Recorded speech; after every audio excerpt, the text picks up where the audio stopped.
Assalamu alaikum, dear friends. Our today's topic is rules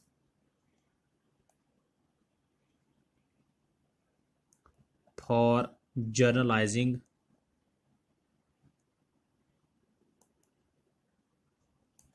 and journal.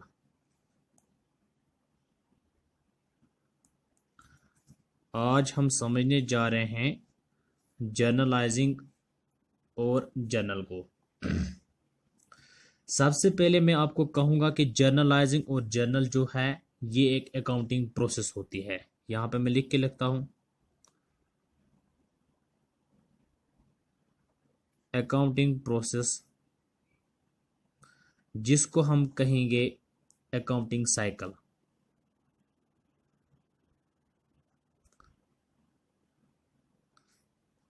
Accounting process और accounting cycle. तो इसमें हमें समझना है सबसे पहले मीनिंग ऑफ जर्नल। तो हम यहाँ पे इसका जो फर्स्ट स्टेप आ रहा है वो है जर्नल क्या रहता है। जर्नल हम समझेंगे जर्नल क्या है। देखो, journal is a book,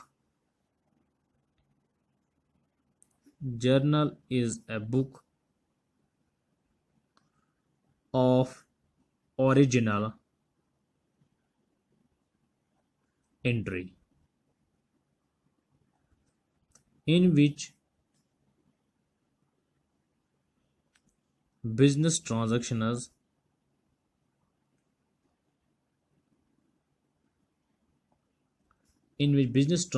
are recorded.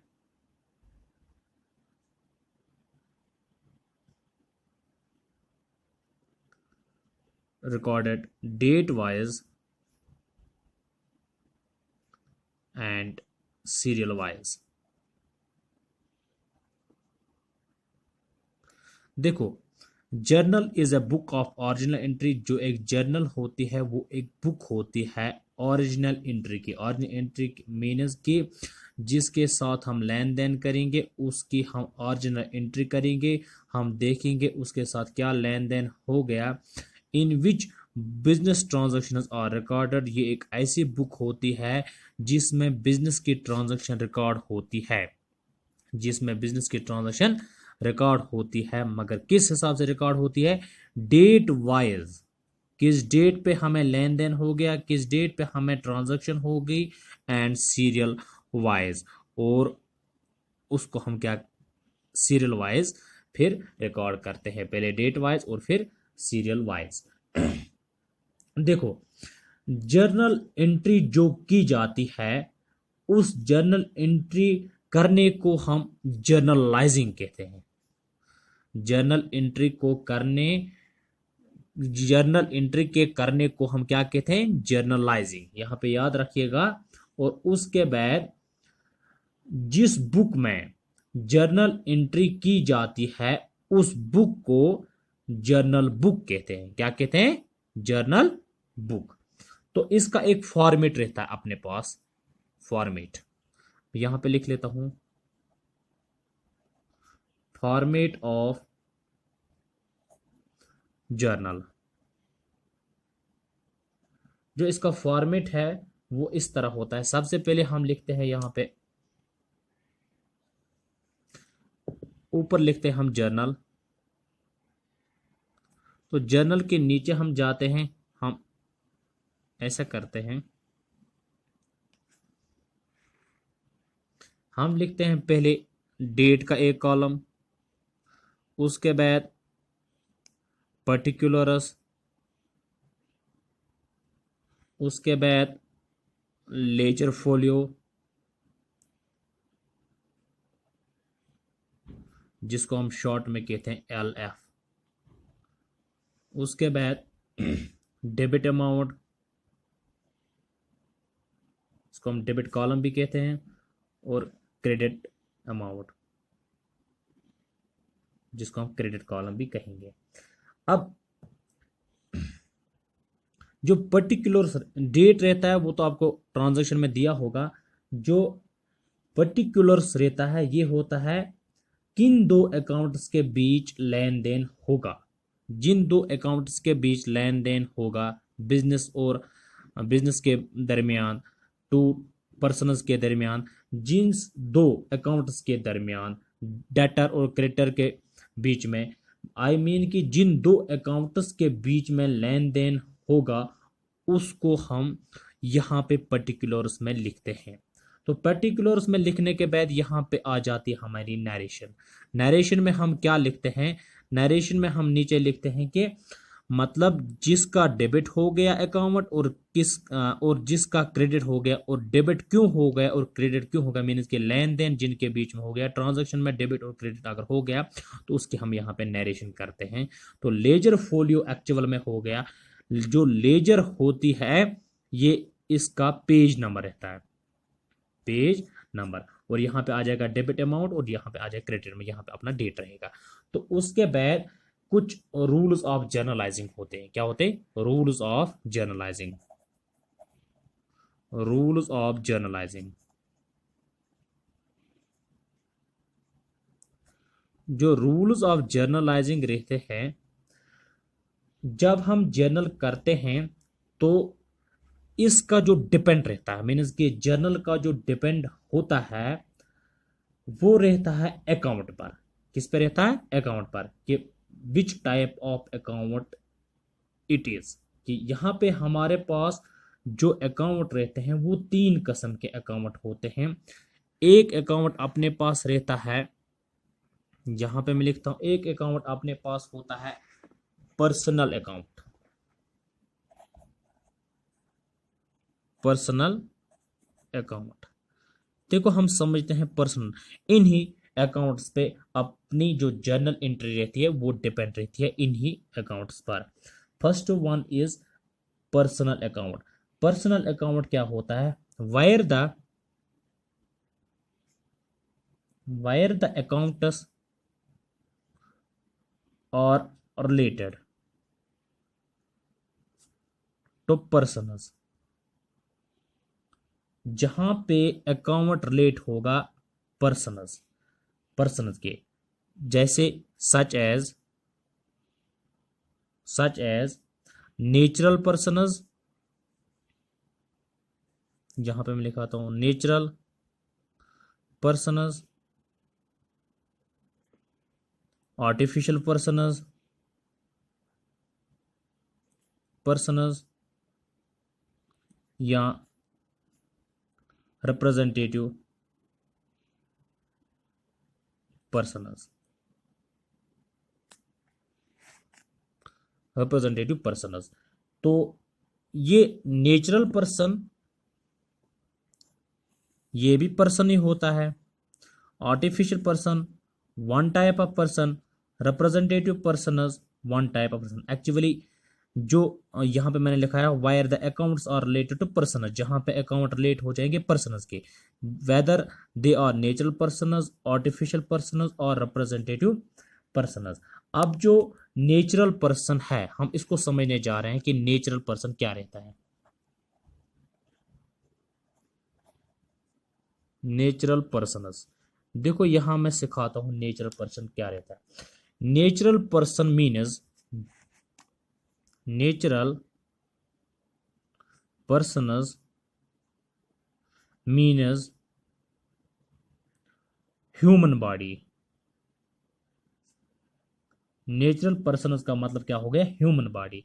अगर इनका अकाउंट हम ले लेते हैं एग्जांपल में, एग्जांपल हम ले लेते हैं रॉमज अकाउंट, शॉम्स अकाउंट, एज अकाउंट, बीज अकाउंट, इसी तरह डेटर्स अकाउंट, इसी तरह क्रेडिटर्स अकाउंट, एटसेट्रा एटसेट्रा। अब जो दूसरा अपने पास बचा है वो है आर्टिफिशियल पर्सनस। यहां पे मैं लिखाता हूं artificial persons.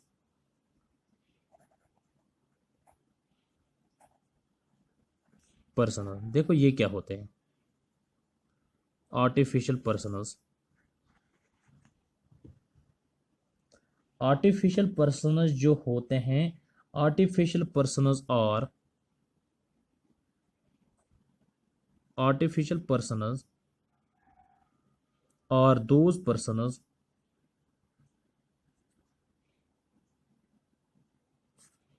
who are not human, who are not human. Then what? But they can, but they can work like humans. क्या होता है? आर्टिफिशियल पर्सनस एक्चुअल, और वो आर्टिफिशियल पर्सनस और दोज पर्सन, आर्टिफिशियल पर्सन ऐसे पर्सन होते who are not human, जो इंसान नहीं होते, but they can work like humans, वो काम करते हैं ह्यूमनस की तरह। इसकी भी हम एग्जांपल ले लेते हैं यहाँ पे, जैसे कि इसके एग्जांपल है मोहन एंड को। मोहन एंड को कंपनी बन गई साथ में, या कोई फर्म हो जाती है,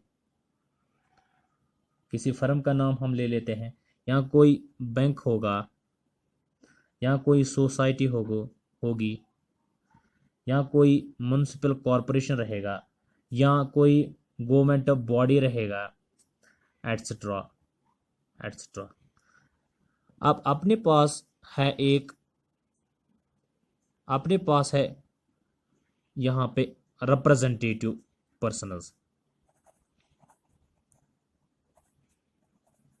रिप्रेजेंटेटिव पर्सनस, देखो ये रिप्रेजेंटेटिव पर्सनस क्या रहते हैं। those these represent both, means कि these accounts both, these represent both means here natural and artificial, जो रिप्रेजेंट दोनों को करते हैं, नेचुरल को भी और आर्टिफिशियल अकाउंट्स को भी, मीन्स कि नेचुरल अकाउंट्स को भी और आर्टिफिशियल अकाउंट्स को, नेचुरल पर्सनस को भी और आर्टिफिशियल पर्सनस को भी। और या हम कहेंगे और group of persons, group of persons और इंक्लूडेड,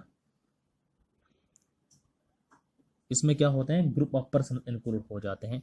इसको भी हम एग्जांपल के तौर में ले लेते हैं, सच एज हम इसको ले लेंगे सैलरी आउटस्टैंडिंग अकाउंट रहेगा, सैलरी आउटस्टैंडिंग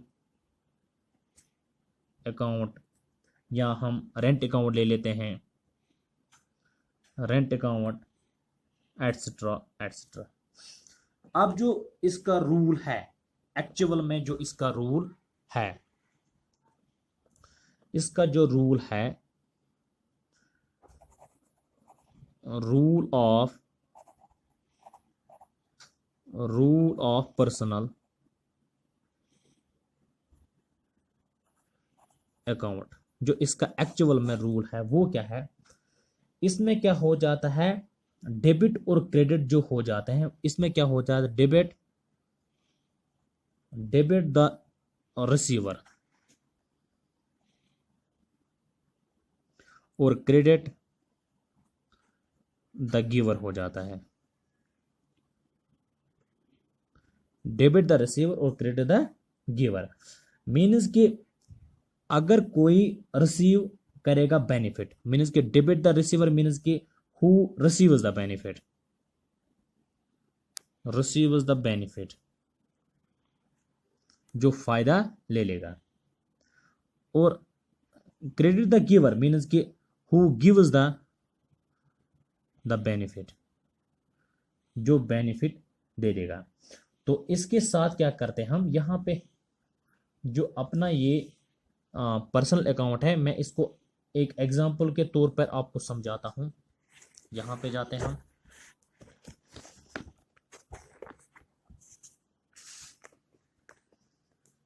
यहाँ पे सपोज मैं यहाँ पे लिखाता हूं पर्सनल अकाउंट पर्सनल अकाउंट जो रहता है उसको मैं एक न्यूमेरिकल क्वेश्चन उसका मैं कराता हूँ, यहाँ पे आपको समझ में आ जाएगा। सपोज क्वेश्चन ऐसा है, a cheque of rupees, a cheque of rupees 5,000 was paid to a यहाँ पे क्या है, पर्सन, ऑन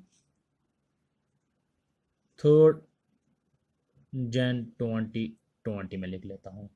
अब क्या है, मैंने अभी आपको फॉर्मेट दिखाया, फॉर्मेट क्या है में क्या है, इसका सॉल्यूशन इस तरह आ जाएगा। फॉर्मेट में क्या है, डेट, फिर पर्टिकुलर्स, फिर यहाँ पे LF जो लेजर फोलियो रहता है, फिर डेबिट अमाउंट DR हो जाएगा यहाँ पे, और क्रेडिट अमाउंट CR हो जाएगा यहाँ पे। इसको हम डेबिट पे भी लिख सकते हैं, इसको हम क्रेडिट लिखते हैं। तो ऐसा करते हैं, पहले हम लिखेंगे यहाँ पे डेट, डेट क्या है, 3rd Jan 2020। अब क्या है यहाँ पे, ए चक ऑफ रुपीज 5,000, एक चक है 5,000 की, वाज पेड टू ए, जो पेड किस, जो पेड हो ए को पेड की गई है ऑन 3rd जनवरी 2020 में। तो इसमें क्या हो जाएगा, हम ऐसा करते हैं, एज अकाउंट डेबिट रहेगा यहाँ पे, क्योंकि ए ने रिसीव किया बेनिफिट। तो किससे किया, तो चेक जो दी जाती है वो थ्रू बैंक दी जाती है, तो बैंक अकाउंट में लिख लेता हूं। तो ए को बेनिफिट हो गया, तो उसको किससे बेनिफिट हो गया, बैंक से बेनिफिट हो गया। मीन्स कि यहाँ पे ये रिसीवर हो गया और यहाँ पे बैंक गिवर हो गया। दैट मीन्स कि ये डेबिट हो गया और ये क्रेडिट हो गया। अब मैंने साथ में बस इसकी नरेशन हमें लिखनी है। नरेशन क्या लिखनी है कि जो हमने किया, हमने क्या किया, being cheque of rupees 5,000 paid to a, हमने एक चेक 5,000 की पे की ए को। तो अब यहाँ पे लेजर फोलियो है, तो अभी हमारे पास कोई लेजर फोलियो नहीं है, अगर होगा तो उसका लेजर फोलियो पेज नंबर है यहाँ पे लिखना, नहीं है तो कोई जरूरत भी नहीं है। तो यहाँ पे क्या आ जाएगा, जहाँ पे 5,000 डेबिट हो जाएगा और 5,000 क्रेडिट हो जाएगा। ये रही आपकी एंट्री। तो उसके बाद अपने पास है एक अकाउंट जिसको हम कहेंगे रियल अकाउंट, रियल अकाउंट। तो रियल अकाउंट क्या रहता है, रियल अकाउंट रहता है all assets related, all assets related, all assets related क्या, वेदर दे आर टेंजेबल और इनटेंजेबल, और इनटेंजेबल। टेंजेबल और इनटेंजेबल मैंने आपको प्रीवियस लेक्चर में पढ़ाया है। टेंजेबल एसेट्स और those assets which can be seen, touched and feel. Example मैंने आप जैसे यहाँ पे भी बोलता हूँ, फर्नीचर होगा, कंप्यूटर होगा, बिल्डिंग होगी, या स्टॉक होगा, कैश होगा, एटसेट्रा होगा। Intangible assets are those assets which can not be seen, which can not be touched but only feel. यहाँ पे जैसे गुडविल रहता है, कॉपीराइट रहता है, पेटेंट राइट रहता है, ट्रेडमार्क रहता है। तो इसका भी अपने पास एक रूल होता है। क्या है, इसका भी अपने पास एक रूल रहता है। जो इसका रूल है, डेबिट क्रेडिट रूल, वो क्या है, debit what comes in and credit what goes out. तो इसको भी समझने के लिए हम छोटा सा एक न्यूमेरिकल एक ट्रांजैक्शन करते हैं, तो उसे समझ में आ जाएगा। जो ट्रांजैक्शन अपने पास है किसके लिए, रियल के लिए, रियल अकाउंट के लिए मैं यहाँ पे एक ट्रांजैक्शन सिखाता हूँ। क्वेश्चन ऐसा है, कंप्यूटर परचेज्ड ₹30,000। कंप्यूटर परचेज किया कितने में? 30,000 में, इन 20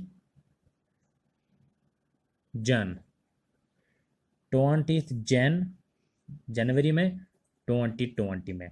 तो इसका क्या रहेगा? सॉल्यूशन करना है यहाँ पे। सेम इसी तरह डेट, पर्टिकुलर्स, तो साथ में यहाँ पे LF लेजर फोलियो, डेबिट, तो यहाँ पे क्रेडिट। तो इस तरह यहाँ पे सबसे पहले हम डेट लिखेंगे 20 जन 2020। पर्टिकुलर में क्या हो गया? मैंने कहा कि इसका जो है डेबिट व्हाट कम्स इन, तो हमारे पास क्या आ गया? कंप्यूटर आ गया। तो मैं यहाँ पे लिखता हूँ कंप्यूटर अकाउंट डेबिट। तो जब हमने कंप्यूटर खरीदा, कितने में खरीदा? परचेज हो गया कंप्यूटर 30,000 में, तो हमारे पास क्या निकला? कैश निकला। क्रेडिट व्हाट गोज आउट, जो कंप्यूटर हमने खरीदा उसके लिए हमें पे करना पड़ा, हमें देना पड़ा, हमसे निकल गया कैश, तो कैश अकाउंट क्रेडिट हो जाएगा। तो नरेशन में क्या होगा? Being computer purchased for cash, हमने कंप्यूटर को परचेज किया कैश में। यहाँ पे कोई LF की जगह पे अगर पेज नंबर होगा तो लिखते हैं, नहीं तो कोई ज़रूरत भी नहीं है। तो यहाँ पे क्या हो जाएगा? 30,000 डेबिट हो जाएगा और 30,000 क्रेडिट हो जाएगा। तो ये हो गया आपका रियल। अब हमारे पास लास्ट वन है, वो क्या है? नॉमिनल, जिस पे अपना अकाउंट डिपेंड रहता है, वो है nominal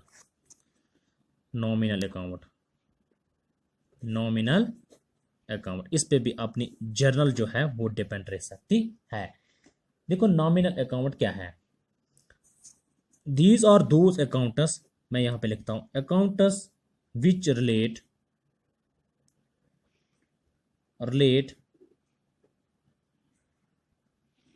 to the expenses, losses, incomes, gains of the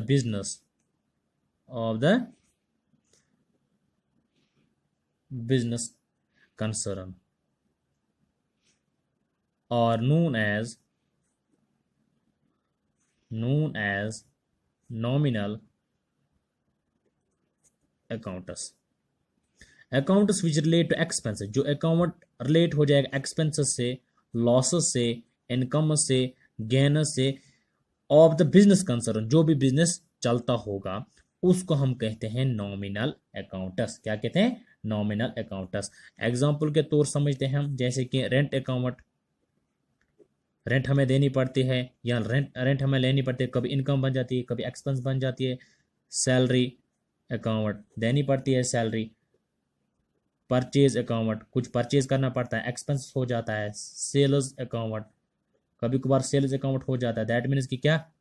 sales account अगर हो गया तो इनकम बन गया, सोर्स बन गया। इसी तरह कमीशन अकाउंट, इसी तरह बहुत सारे हैं, एक्स्ट्रा जो किसके रिलेटेड होगा? एक्सपेंस के रिलेटेड होगा, लॉसेस के रिलेटेड होगा, इनकम्स के रिलेटेड होगा और गेन्स के रिलेटेड होगा।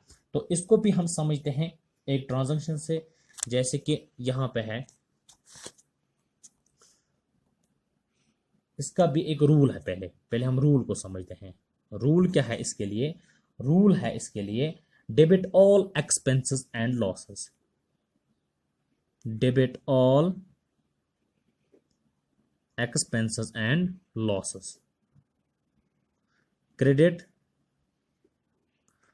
all incomes and gains ये रहा इसका रूल। अब इसको भी हम समझते हैं एक ट्रांजैक्शन थ्रू। तो यहां पे मैं कराता हूं, जो रहेगी अपने पास नॉमिनल अकाउंट की ट्रांजैक्शन।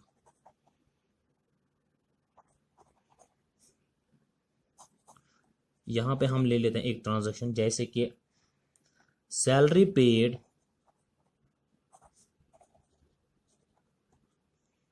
₹20,000 ऑन 31 मार्च 2020। तो हम इसके लिए क्या करेंगे, ट्रांजैक्शन देनी है हमें, जर्नल करना है हमें, तो हमें इस तरह करना है जर्नल। उसमें क्या आ जाएगा, पहले वाले जो ट्रांजैक्शन उसमें भी आप ऊपर जर्नल लिख लेना, डेट आ जाएगा, पर्टिकुलर्स, उसके बाद LF, उसके बाद डेबिट, उसके बाद क्रेडिट। और यहाँ पे क्या हो जाएगा, डेट जो है वो है 31 मार्च 2020। अब पर्टिकुलर्स में क्या हो जाएगा, salary paid ₹20,000 on 31 March. Date यहाँ पे आ गया, जो सैलरी हमने पे की, दैट मीन्स के इसका जो रूल है वो रूल है इसका, यहाँ पे जो मैंने आपको अभी पढ़ाया वो रूल है debit all expenses and losses. अब जो है सैलरी हमने पे की, अब एक्सपेंसेस हो गया, तो हमें क्या हो जाएगा, salaries account debit, salary account debit हो जाएगी। तो किससे, तो जब हमने सैलरी पे की, दैट मीन हमने कैश पे किया, तो कैश अकाउंट। यहां पे आ जाएगा being salary paid, being salary paid, हमने सैलरी पे की, जो सैलरी हमने पे की उसका यहाँ पे, तो LF जो है वो एक कॉलम रहता है, LF के यहाँ पे क्या लिखना, हमें पेज नंबर लिखना है। तो हमने कितनी सैलरी दी, 20,000 हमने सैलरी पे की, और यहाँ पे हमने 20,000 सैलरी पे की। ये रहा आज का डेबिट क्रेडिट रूल्स जो हमें जर्नल में आ जाता है। Thank you friends, thanks a lot.